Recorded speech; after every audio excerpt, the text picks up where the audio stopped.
Now introducing the Minor Wisdom Trio! Minor Wisdom! Ho, ho, ho. Merry Christmas and Happy New Year and Happy Hanukkah. It is night 8 of Hanukkah. That's the important thing to me. It is Christmas Day. That's the important thing to most of you. We did do Christmas growing up. My mom loved Christmas. She would always talk about how she sang Christmas songs in her choir when she was being raised, when she was growing up in the Ohio area. And so she loved that stuff. And then she moved to Texas, and and not a lot of Jews singing Christmas in Texas. You know what I'm saying? Anyway, so I hope everybody has a happy holiday. I hope it's fun for everyone. I did try to find a Santa Claus modulator so that I could make this intro sound a lot cooler. This is going to be a longer intro, not because I have a lot to say, but because I did a disservice to my guest, Tony Prather. And for some reason, the first, I think, 3 minutes or so of his interview didn't record, and I don't know why. I will get to the bottom of this. I have a great tech team that will figure out what in the hell happened. So we're going to do that. But so I think I took a couple notes. You know, the way I interview people, and those 100 and plus people, almost 200 people that I've interviewed, know that I do this. But when they talk, I take notes. Like I write down questions and thoughts and things like that. I just did one yesterday. I've been interviewing a lot of people over the break just to get stuff in the can so that I don't have to do it week to week. But I interviewed somebody yesterday that I wrote down all kinds of notes that had nothing to do with theater. It had to do with like where they lived and college sports teams and professional sports teams and all different types of stuff, because that's just how my brain was working at that particular moment. So for Tony, I did write down a couple things. One, he is from the Permian area, went to Permian High School. So if you watched Friday Night Lights, the show or the movie, or if you read the book, I read the book, I watched the movie, I did not watch the show. He went to that high school, the Permian High School, like crazy ass high school, and said it was rather similar. So he played French horn. He wasn't a theater kid. And I forgot to start recording. I also wrote a little note here that I hate Xfinity. That may be because of the, that may be contributing to why I don't have the first few minutes. And so, Tony, I apologize, but he sent me something after the fact. And if you follow Tony on social media or on Facebook and stuff, first of all, the dude is awake late. He's up late at night. No big deal. I have lots of friends that do that. I can't do that. I have never been that person. I'm a morning person. A morning person, a morning girl. Hooray. And he sent me this, and I'm just going to read it verbatim because it was good. So here we go. 'Twas the night before, just kidding. So this is what he wrote. Teachers advocating for the needs of your students and connecting with them on a level that makes a real impact is what effective education is all about. Teach them to be good humans and give them the tools they need to have in order to advocate for themselves, while still focusing on curriculum, of course. Take every opportunity to learn new things, be they specifically curriculum-oriented or about individual student growth. Try the things, even if you aren't completely sure what you are doing. Learning is all about growing your own experiences. We learn from our students as much as we educate them. You, and I cannot express this enough, are not owed respect simply because you have the qualifications of being an educator. Respect is earned, and it is always a two-way street. If you respect the students and their personal experiences, they will naturally respect you. The dynamic between student and teachers should never be adversarial. As I've always been told, and have seen it myself, students do not care what you know until they know that you care. Don't let the misguided concept that theater is for entertainment diminish the true value that our subject area offers to our students. From the intense practical and organizational skills gained in technical work all the way to the empathy skills built from basic role-playing, there is great value in educational theater for developing well-rounded, world-conscious, productive members of society for tomorrow.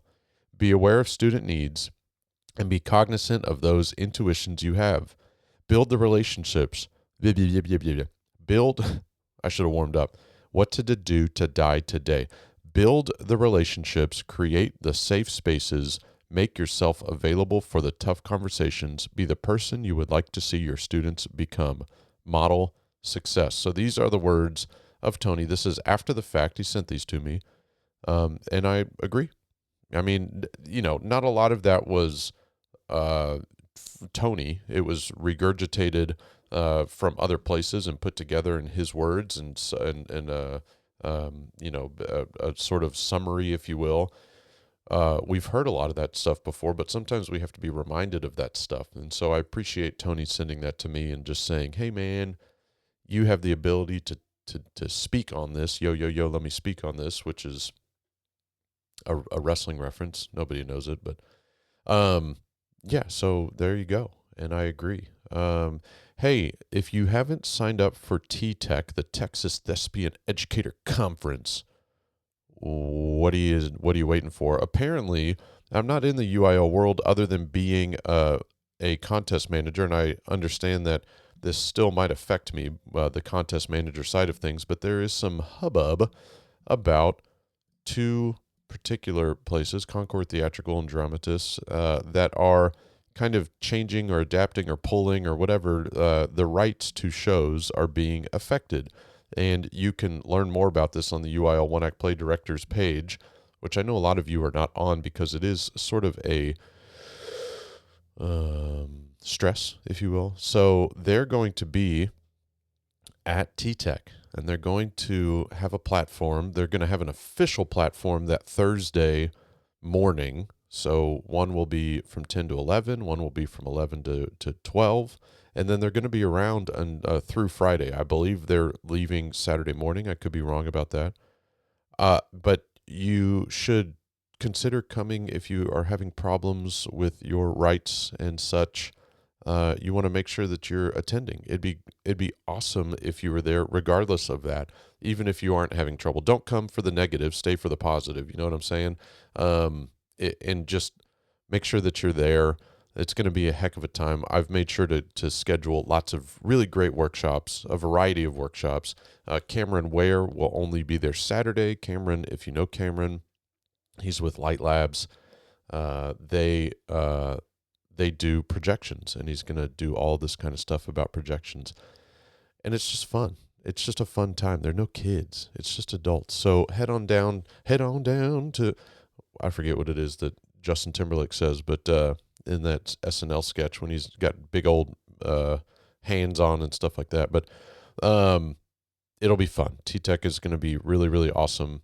I've also got some things in the works to work on potentially cultivating successful and effective tech theater educators. So I had this epiphany. I'm not going to share it here, but I've got the ball rolling on some things that sort of hopefully turn into something really positive for the state of Texas and potentially beyond the borders of Texas for tech theater education. And I've already got some people involved and some people that are a lot smarter than me to help make some of these decisions that I've got, because I know one world or two worlds, education and theater, and don't know much else beyond that. So, well, I do know a lot about NASCAR for some reason. I don't know why. I don't watch it a lot. But a couple of big things that happened in my life this past week is, one, I officially will be teaching another class at UH next semester. It's actually I'll be overseeing the kids that are doing student teaching, so that's kind of fun. I'm like beyond excited about that. I know in my monotone voice it doesn't sound like I'm very excited, but I promise I'm very excited about that. I'm just looking at the waveform that's created on GarageBand here as I record, and I can see that it is extremely it's a very flat line. The other thing, we got rid of Xfinity cable. And we have officially become a house of just streaming platforms. YouTube TV is amazing. I don't make money off of them, but if you're considering getting rid of cable, if you already have, tell me about it. But yeah, boy, So, Tony Prather, this conversation again picks up kind of in a weird spot because I don't have the first few minutes. And again, I apologize, but it's still a hell of an interview. I've known Tony for a little bit now, for a few years, and he's a big supporter of this podcast, and I appreciate that very, very much. He's always been super, super kind to me whenever I see him in places, and we shoot things back and forth to each other just because, that's what people that are friendly and knowledgeable do. So enjoy, Tony. Enjoy this podcast. I apologize. Buy a shirt. Follow me on Facebook. Friend me, whatever. And have a wonderful Christmas and a very safe and happy New Year's. So my fourth year of college, I guess, I transferred to Howard Payne University, where I continued to try out this music major thing as a vocal performance major. And I spent a lot of time in the music building, obviously. One day I was supposed to meet my friend David in the band hall, and so I popped in there, and as I got there, I discovered that the theater kids, as we called them back then, had all been dismissed from Mims Auditorium, where they were supposed to have their auditions. Something with this campus, they needed the space, so they kicked them out of there, and so they were holding auditions in the band hall. And so I walked in looking for David. I didn't see him, so I was like about to leave, and they guarded the door and wouldn't let me leave until I read for the audition. And I was like, but that's not why I'm here. And they were like, no, you need to read. Okay. So as kind of a joke, whatever, I went ahead and I read for the role and left. And the next morning I got a call from the director saying that I had been cast in the role of, well, the character's name was Hole in Thor with Angels. And I was not at all familiar with what I was walking into. After a couple of rehearsals, I discovered that I was kind of the main love interest, not the main character, obviously, but kind of the one that all of the action happens because of. I guess you could say I was, in a way, an antagonist, but not in a bad way. Anyway, so I did that show, and that was a lot of fun. And I thought, I might stick around doing this a little bit. And I wanted to do something to keep my mind off my music major because I was still. So this is where, of course, more screw you, Blake. How dare your technology fail you? This is where Xfinity let me down. So I quickly scrambled. I got Tony on the phone via Zoom, and we picked up recording. My apologies, people. I'm just one man. Okay, leave me alone. So anyway, basically, after that, I decided I was going to kind of hang out with the theater crowd a little bit because I wasn't making a whole lot of friends in the music department anyway, and I was struggling with theory, and so I wanted to keep my mind on something else. I was kind of at a point where I would get in my car as a music major and turn to talk radio because it had become a matter of, and this is kind of a really sick analogy, but it become a thing where, you like music, you love music. It's kind of like a puppy. You like it, you love it, you want to take care of it and be a part of it. But then when somebody asks you to dissect it, it's kind of another story. And that's kind of what it was becoming for me. And so I was like, I just need a break. And so I was hanging out with the theater bunch, and they were getting ready for musicals. They were doing the Fantastics, and I really wanted the role of Matt. It didn't work out, and we were leaving auditions, and the director, once again, Mr. Brooks Barr, he stopped me and he said, hey, I'm going to need a stage manager for this show. And I was like, I don't have any idea what that is. And he was like, oh, don't worry about it. Just come on. You'll be my assistant director, my stage manager. I'll teach you everything you need to know. And for me, him coming to someone that was not a theater major asking me to do this, it kind of struck a chord with me. It was kind of like, this is interesting. Okay. So I went along with it, and I wrote, and I learned so much during that show. I was a shadow, and I learned, I was taking notes on everything and just kind of learning what it was to do this thing called theater. rather than in theory, but actually in practice. And that was kind of fun. When we finished the musical, and I had stage managed that show, the seniors all had to do their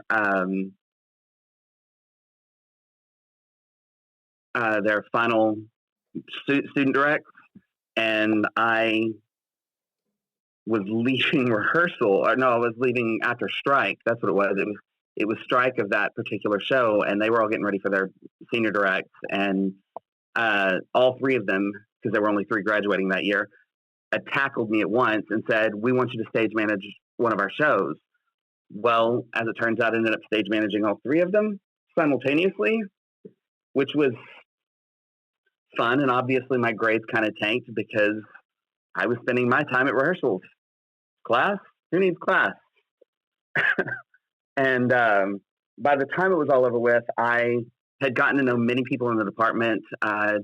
One of them is Nancy Jo Humfeld. I don't know if you're familiar with Nancy Jo or not, but she really took me in under her wing, and I learned a whole lot. And I told her basically at this point, I knew I didn't want to be a music major anymore. But I knew that my parents were never going to go for me being a theater major either.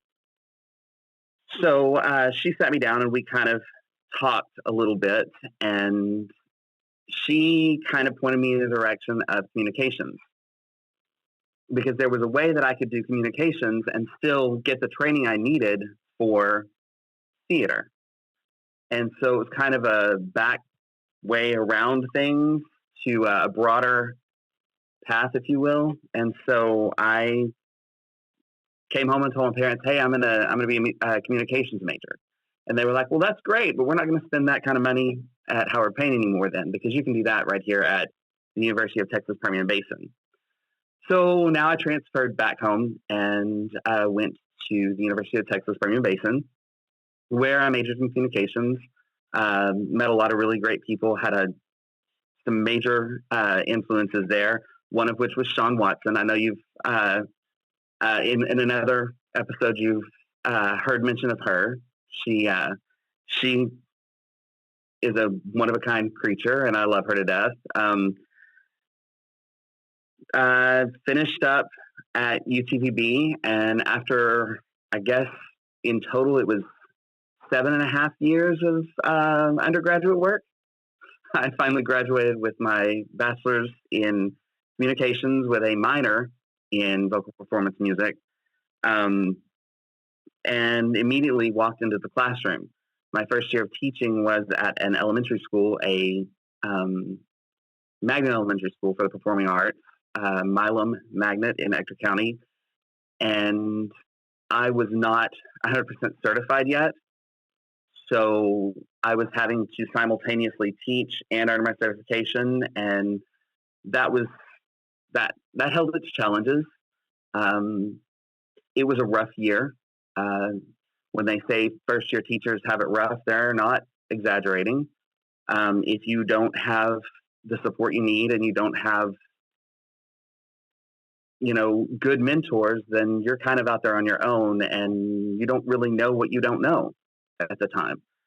So things went bad, and I ended up having an offer to go be the education director at one of the community theaters in Odessa. I had, from the time I left Howard Payne up until then, so I guess that had been about 4 years, I had worked on almost every show those 4 seasons at the Permian Playhouse. So I'd kind of gotten familiar with those people, and they'd gotten familiar with me, and they asked me to come and be the education director there. And I was like, well, that sounds great. And so I was directing 2 different theater troupes, a group that we called the Tadpoles. They were kinder through 6th, and then we had the Kaleidoscope Company, which was grades 7 through 12.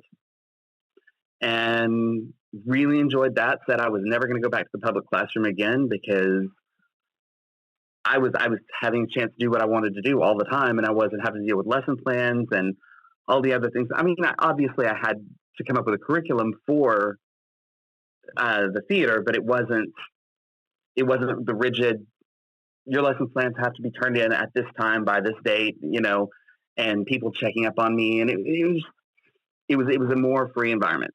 and it was more arts focused rather than public education focused. After that, I was offered a summer to be the theater director at a camp in Honesdale, Pennsylvania, Camp Tawanda.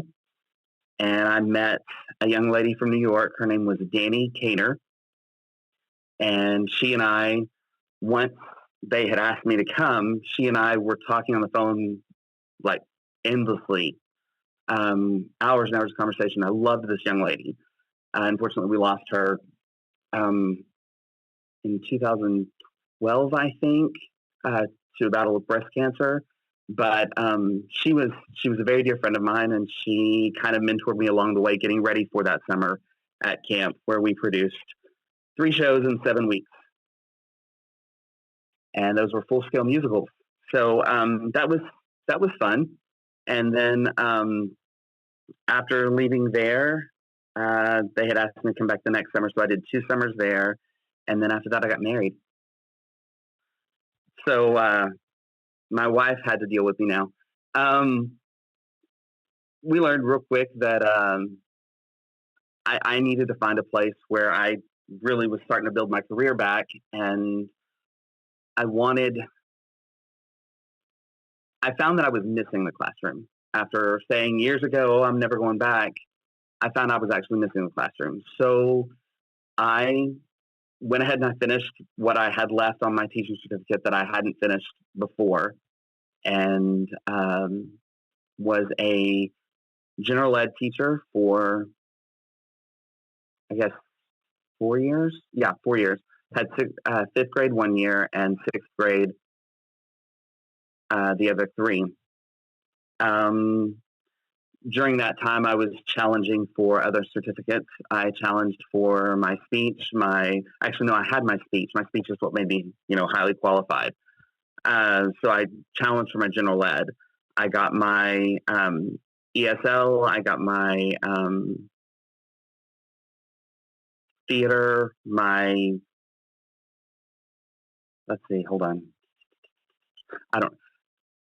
Anyway, this is what we call flexing. Yeah. Right. I kind of grabbed all these certificates up that I could while I could, and I had a principal there that was really pushing me. She said, I really think that you need to go into leadership, and I was like, yeah, I don't know about that. I'm a better follower than I am a leader. I don't know if I really want to do that. And she encouraged me, and I ended up going back for my master's and got my principal certification, thinking that, that's something I would want to do. So I was actually looking for an assistant principal position that 4th year at the elementary school, and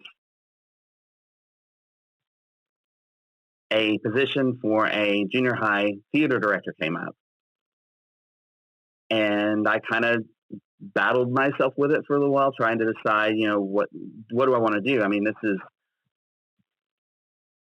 I really want to further advance my career, but this is kind of like a lateral move. I don't know really if I want to do this. And in the process, Midland ISD offered a $10,000 sign-on bonus that year that was paid over 3 years, but you had to stay for the 3 years. So that kind of threw me over the edge, and I went, yeah, I think I'll do that. So I went and I accepted that position and was at Alamo Junior High in Midland. My fine arts director was Deb Shaw. I'm not sure if you're familiar with her or not. I have nothing but love for this woman. She is a one-of-a-kind person. She is an advocate and an adversary for the arts, and I learned so much from her. There's people that will tell you that she can be a challenge, but I'm convinced that anything that's ever been taken as a challenge has always been her pushing people to be their better selves. That was my experience, and like I said, I have a lot of respect for the woman.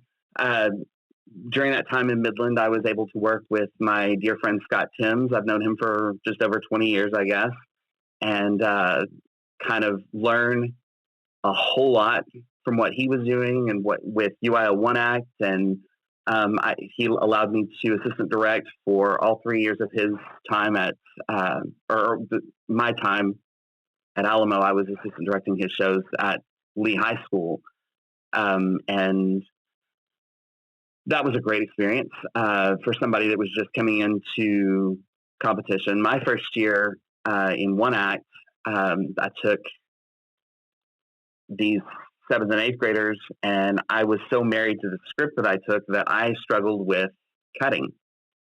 I didn't want to sacrifice anything. Like, it was all so much, and I was just married to it, and it was a problem because I couldn't separate myself from it. And so anyway, I learned a lot about cutting and choosing, if you will, a kind of a what's the word I'm looking for? A gimmick, I guess, for a show. My first year we didn't fare well in the junior high One Act. Second year we didn't fare so well either. But the third year, I kind of felt like I had found my stride, and we actually took first place with a show I directed. It was a Stephen Gregg show, and when I first read it, I was like, "There's no there. I don't know if I want to do this." But against my better judgment and knowing what I had kind of known, or had kind of seen and learned through Scott and even Deb, I thought, let's look at this. And so I had my production kids, because that was something else. Along the line at Alamo, I was kind of given free reign to do some of my own things with that department. During my 3 years at Alamo, I developed a actual technical theater class, which my approach to get my principal to allow me to do that was to say, hey, you don't have shop in the junior highs anymore, and that's an angle you should really work, and we can get these kids back and get them involved in something if we're giving them something to do with their hands. And so my original pitch to my principal was all of this stuff at once. And she said, I'll give you one of those things. So I took my technical theater class the first year. The second year, she came to me and said, well, what do you want this year? I said, I want to keep my technical theater class, but I want to also add a production class. It's just production only. And I modeled it just after a high school production class where everything is geared toward practice rather than theory. So we were doing that. And I took the script, the Stephen Gregg script, like I said, to my kids, and we sat down and we read it. And these are junior high kids, and we just kind of had an open forum to talk about what did they feel it was really about, where's the meat. And an 8th grader looked at me and said, Mr. Prather, the main character, does he have Alzheimer's?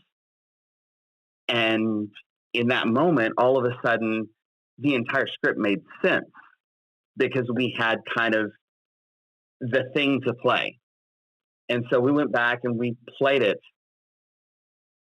really kind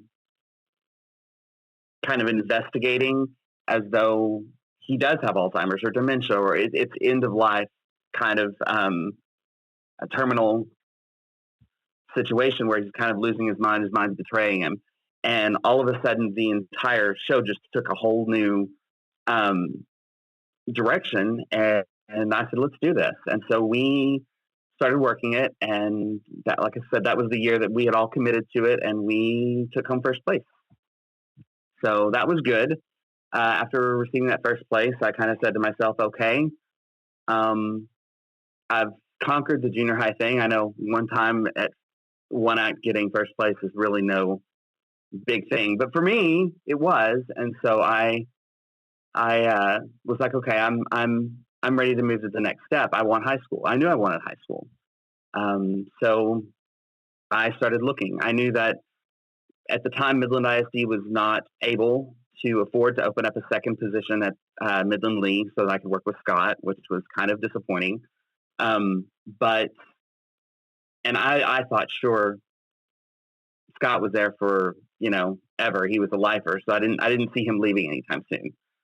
So I started looking for a high school anywhere in the state that would take me on, and that was when I ended up here in the Houston area, at Clemens, and had a year there, and I was offered a position in Pasadena ISD, South Houston. I served South Houston for 3 years, and then now I am on my second year at Pasadena Memorial.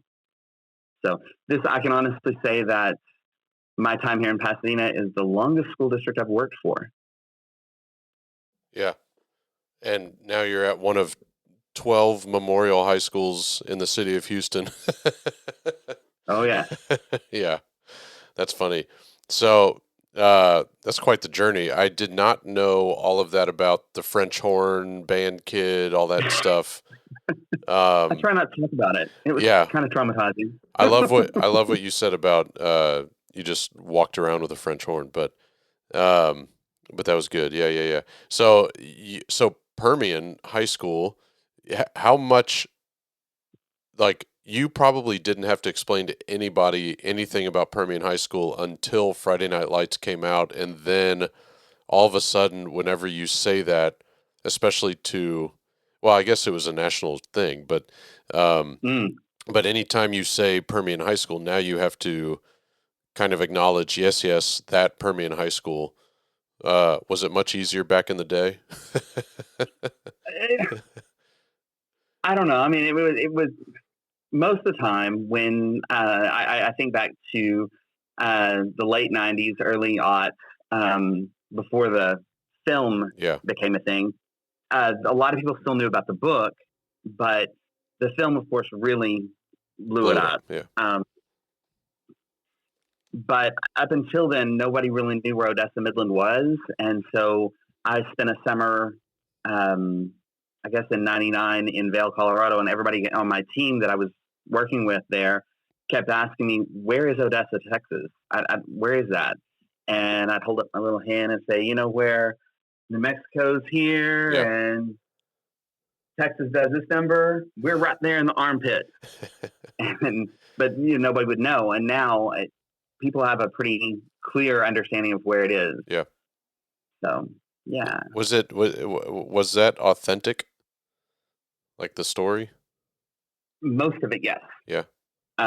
There were obviously some changes. Right. The state championship was not held at the Astrodome in Houston. It was actually in Austin, and it rained a lot. Hey, that you would think that they would have that in. All right, well, I guess you can't rain in the Astrodome. I guess that's probably the issue. But I wonder if that was a storytelling device or if that was this is available to us to film in device. That's what I really believe, is that it was just availability. Yeah, interesting. And Bad News Bears, that was filmed in the Astrodome, but that was when the Astrodome was. Mm-hmm. That was when it was an active, space. When they filmed Friday Night Lights, it was just a storage facility pretty much. So yeah, it had been deserted for years by that point. Yeah. That's interesting. That's fun. I didn't know that about you with going to Permian. So now we can be friends. So so you and I have also a similar. You have a full semester on me, but I spent 7 years in undergrad as well. But you beat me by a semester because you did 7.5. Did you? What was that like for you? I mean, did you know that you were sticking it out for 7 years? Were you aware of it, or was it like when you were done, you were like, oh, that was 7 years of my life? Yeah, that's pretty much it. Yeah. And I just really, I spent probably the first 4 years thinking to myself, why am I even here? Right. And I was just kind of biding my time and going, okay, well, if I've got to be here, I've got to be here. And then when I did take, and I counted this as a part of that 7 years, I did take about 1.5 years hiatus. Okay. When I just went to work. And that did not work so well. Yeah. I discovered I really needed that education, that piece of paper to say, hey, this is a hard worker. So I at that point, when I went back, at that point, when I went back, I was much more serious and more studious. Yeah. And it was really the first time I actually had in mind a plan for getting out. And that was the first time I sat down and actually created a graduation plan, knew what I had left to do, and took care of it. I feel so betrayed now. So you only spent 6 years in college. Ugh, Yeah. yeah. Anyway, so yeah, I did the work while I was in college and only take 3 or maybe 6 credit hours a semester. That was my which is really dumb because you don't get certain financial uh, privileges, I guess, if you will. Yeah, So the benefits are, yeah. yeah. Mhm. So when you have a student, because this happens every year, every single year, we have a student or students that say, I'm going to take a year off, or I'm going to take a year and a half off, or I'm going to go to work and then I'll go to college. Are you like waving your hands, like shaking them and saying, please, please, please do not do that? I don't do that, and here's why. Okay. What I have been known to do is say, okay, I understand your position, where you're coming from, and I think that's good for you, because I think that we all need that, especially if you are aware that you need that gap time, then you need to take it. But I always make anybody that tells me that promise me that you're going to invest in yourself and you're going to go back. Go out there, see what the world has to offer, but don't wait too long to get back. So I was talking earlier about we were talking earlier about how I was in six years for undergrad or whatever. Yeah. When I went back for my master's and I was working on my principal certification, I was in and out in a year and a half. Okay. There you go. You made up for time. So Yeah. so yeah, it's because I have my principal cert, and I've said this on here before. You've probably heard me say it, but how I didn't go into an office job, at least on campus. I don't mind. I would still like to do a district position. I'm still okay with that. But the on campus AP positions when I was interning, it just was dreadful to me. Not the internship. I was very grateful to the people that let me do that, and they I still owe them a lot.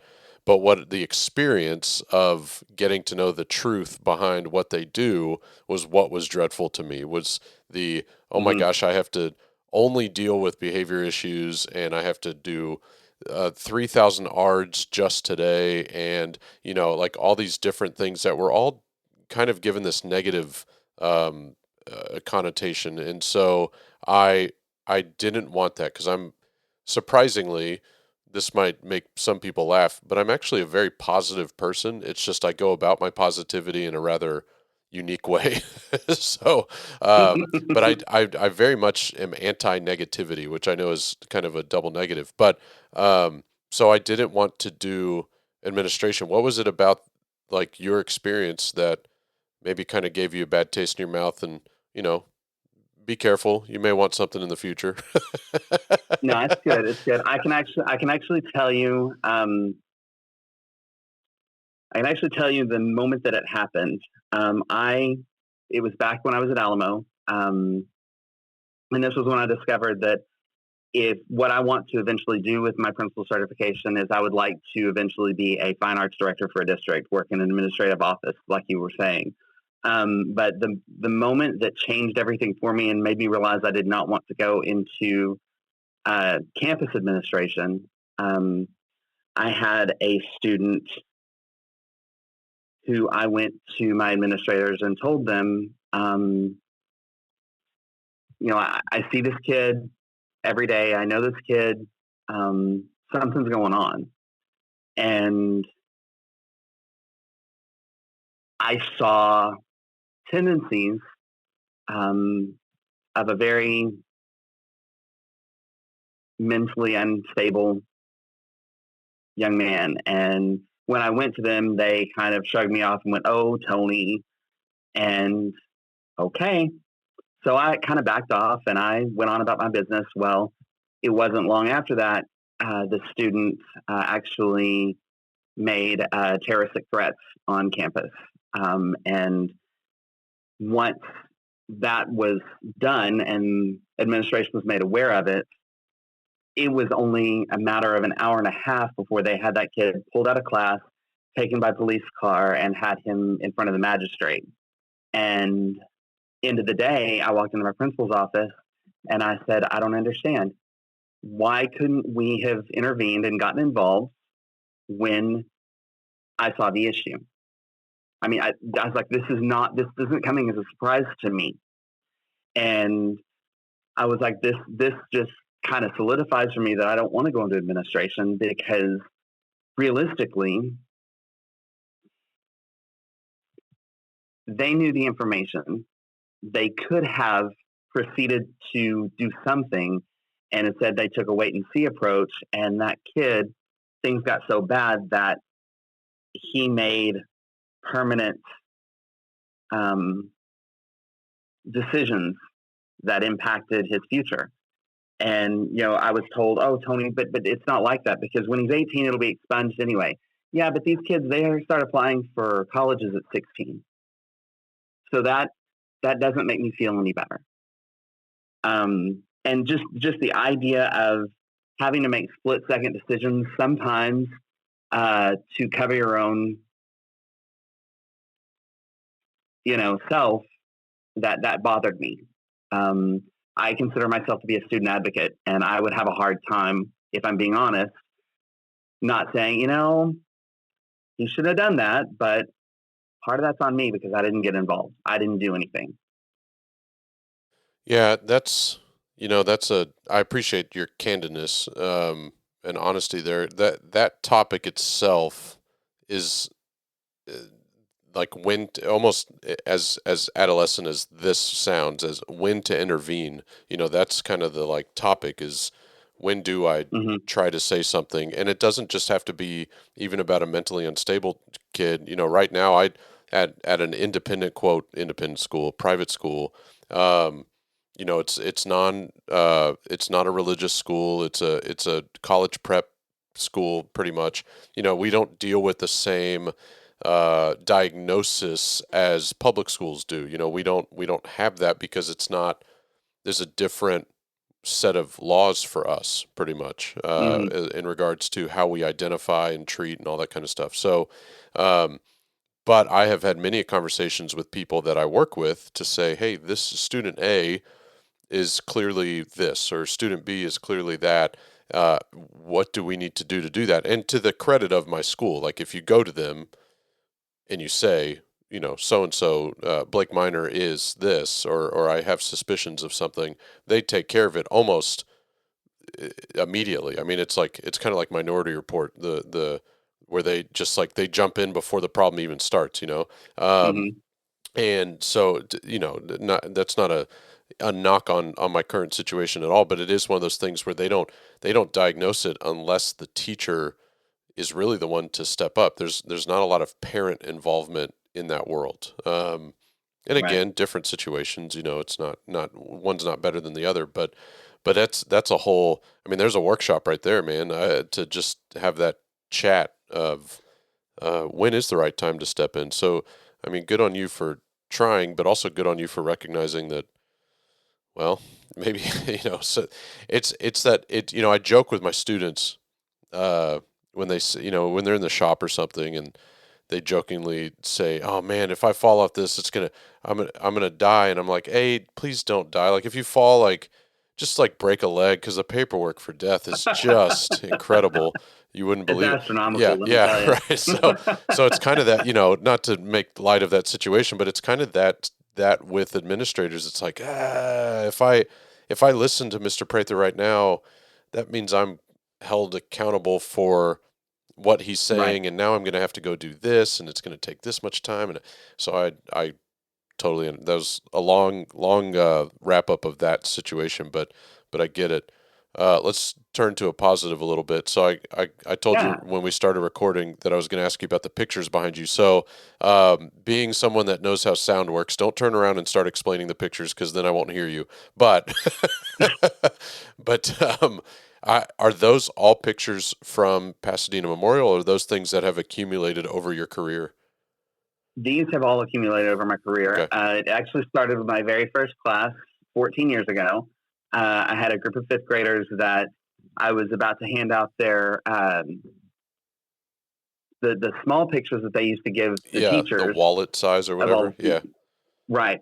I was about to hand them out. It was the last day of school, and they were like, "No, we don't want these. We don't want these. We want you to keep them." I was like, "You want me to keep them? Why?" Well, we want you to put them up and keep them up. And so that became my wall of fame. And I don't know if you can see right here where Yeah. I'm pointing. That actually started out as one index card with all their pictures on it.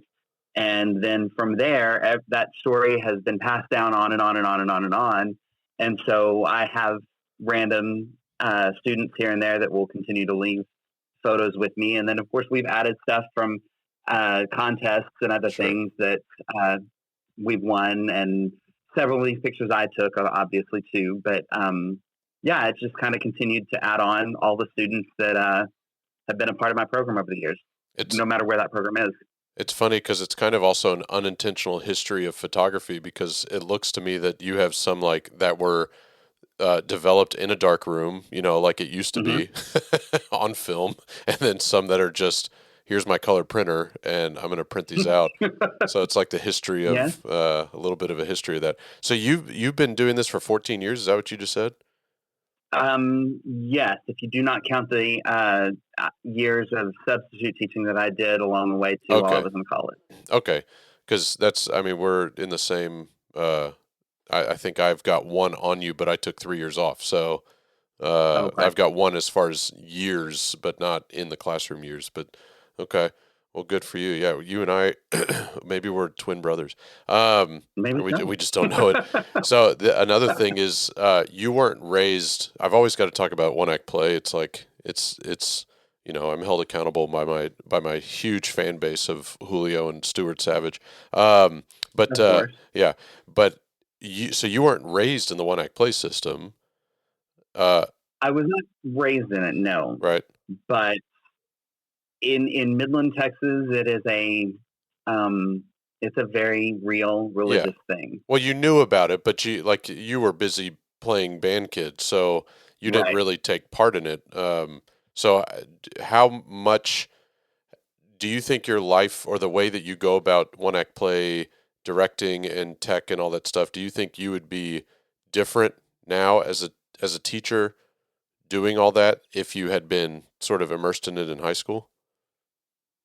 I don't know that I would. Okay. I feel like the things that we do UIL wise in band, the things we do UIL wise in choir, and like I said, having been in both band and choir, that I think that is equivalent in a lot of ways. I mean, we all have the rules. We all know the rules. The times. I won't forget losing my shoe on the field. As a matter of fact, my sophomore year, somebody behind me stepped on my ankle and my shoe came off on the field. We were all clearing the field because I had to keep marching, and they saw my shoe. There was a parent running across the field so that we could make it completely off in time, and like we barely crossed the line right at the last second because of that stupid shoe that had come off. That's funny. I have stories about that shoe stuff too. That's good. Mm-hmm. So, and then I'll get you out of here soon. So I don't know how to frame this as a question. So you and I are both dads, and Mm-hmm. but you have so something I do with my own my high school kids is that I'll compare them to my children by saying, "Come on, man, my 6-year-old can do this," and it's like this tactic of I don't, try not making them feel bad, but in a way you're like, geez, man, like you can't even get up and do XYZ, but my 6-year-old can do it. So, do you ever do you ever find yourself either as a dad or former teacher, elementary school teacher, saying to your high school kids like, guys, like I know 8-year-olds that could do this better than you or would be willing to do this or something like that. Do you ever find yourself doing that?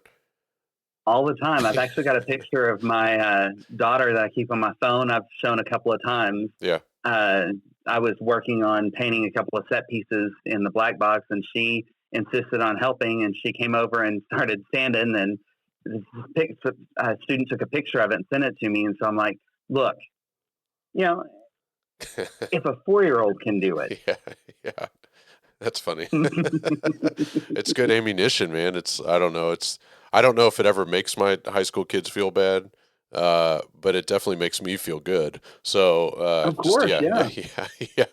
So, all right. Well, I want to get you out of here on this stuff, and I appreciate you being at school. I hope the alarm's not going off in the background, but Oh no, it's yeah, not. We're good. yeah. There's I think the dance team's here actually working Oh, today. So this is the stuff I do not miss. Anyway, I do not have to be at my school on the weekends very often at all. So, what is something that you now 14 years later would tell first year teacher? Because you mentioned how tough that first year was, um, and for a variety of reasons probably. But what is something now, over almost 2 decades deep into teaching, would tell that first year teacher, first day even, to just do or not do so that you kind of had an easier time that first year? to find a mentor that is committed to being a help to them, and that will not only just be there to answer questions, but can actually anticipate exactly what they need to know. Because, like I said, my biggest struggle was just the not knowing what I didn't know. I thought that I knew more than I did, and was finding out daily that there were just things that I didn't know that I didn't know, if that makes any sense. And those sort of things could have been avoided had I just had somebody because they don't teach you everything you need to know in teacher school. They just don't.